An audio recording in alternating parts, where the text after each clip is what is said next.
Love ஃபெயிலியர்லேருந்து move on பண்ண முடியலையா? அப்போ இதை ட்ரை பண்ணுங்க. நேற்று வீடியோவில் எப்படி ஒருத்தரை லவ் ஃபெயிலியர் அஃபெக்ட் பண்ணுதுன்னு பார்த்தோம்.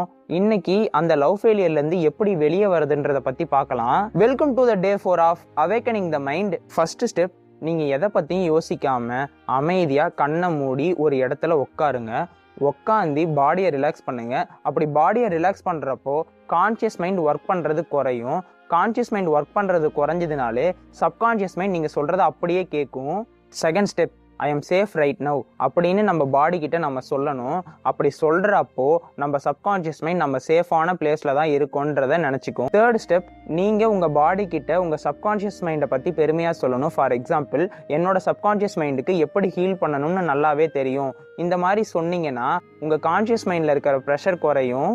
ஃபோர்த் ஸ்டெப், பாசிட்டிவ் அஃபர்மேஷன்ஸை நிறையா திங்க் பண்ணிக்கிட்டே இருக்கணும். ஃபார் எக்ஸாம்பிள், என்னோட வலி கொஞ்சம் கொஞ்சமாக குறையுது, நான் ரொம்ப சேஃபாக ஃபீல் பண்ணுறேன், இதுவும் கடந்து போகும். இந்த மாதிரி நிறைய பாசிட்டிவ் அஃபர்மேஷன்ஸை நம்ம திங்க் பண்ணி விஷுவலைஸ் பண்ண ஸ்டார்ட் பண்ணிட்டா நம்ம கான்ஷியஸ் மைண்டில் இருக்கிற ப்ரெஷர் எல்லாம் குறைஞ்சி நம்ம சப்கான்ஷியஸ் மைண்ட் ஹீல் பண்ண ஸ்டார்ட் பண்ணிடும். ஃபிஃப்த் ஸ்டெப், இங்கே நிறைய பேர் ஃபோர்த் ஸ்டெப்பில் தான் மிஸ்டேக் பண்ணுறாங்க. அவங்க பாசிட்டிவாக திங்க் பண்ணுறேன்னு நினைக்கிறாங்க, பட் அவங்க நெகட்டிவாக தான் திங்க் பண்ணுறாங்க. ஃபார் எக்ஸாம்பிள், அவங்கள விட சொசைட்டியில் நான் பெட்டரான பர்சனாக இருக்கணும்னு நினைக்கிறது, அவங்கள விட ஒரு பெட்டரான பர்சனை கரம் பிடிக்கணும்னு நினைக்கிறது. இந்த மாதிரி திங்க் பண்ணீங்கன்னா உங்கள் சப்கான்ஷியஸ் மைண்ட் ஹீல் பண்ணவே பண்ணாது.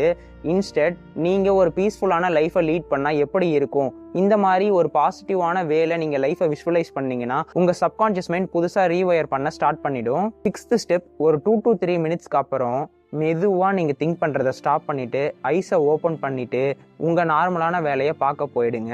இப்படி பண்ணுறதுனால நீங்கள் உங்கள் சப்கான்ஷியஸ் மைண்டுக்கிட்ட சொல்லாமல் சொல்கிறீங்க. என்ன சொல்ல வரீங்கன்னா, நான் உன்னை முழுசாக நம்புகிறேன், மிச்சம் இருக்கிற எல்லா வேலையும் நான் உங்ககிட்டயே விட்டுறேன். இப்படி நீங்கள் பண்ணுறப்போ உங்கள் சப்கான்ஷியஸ் மைண்ட் ஹீல் பண்ண ஸ்டார்ட் பண்ணிடும். நீங்கள் என்கிட்ட கேட்கலாம், உடனே ஹீல் ஆகிட முடியுமான்ட்டு. But no, everything takes time. நீங்கள் நான் மேலே சொன்ன ஸ்டெப்ஸை கண்டினியூஸாக பண்ணிக்கிட்டே இருந்தீங்கன்னா பெயின் வரப்போ உடனே ஃபேட் அவுட் ஆக ஆரம்பிச்சிடும். நெக்ஸ்ட்டு நீங்கள் அவங்க கூட இருந்த மெமரிஸ் எல்லாம் அப்படியே தான் இருக்கும், பட் அந்த மெமரிஸ் கூட அட்டாச் ஆகிருந்த எமோஷனல் பெயின் எல்லாமே குறைய ஸ்டார்ட் ஆகிடும். நீங்கள் தனியாக இருக்கிறதுக்கு பயப்பட மாட்டீங்க, நீங்கள் சைலன்ஸில் இருக்கவும் பயப்பட மாட்டீங்க. இன்னும் டீட்டெயிலாக சப்கான்ஷியஸ் மைண்டை பற்றி தெரிஞ்சுக்கணும்னு நினச்சிங்கன்னா do subscribe to our channel and like the video. Thanks for வாட்சிங். பாய்.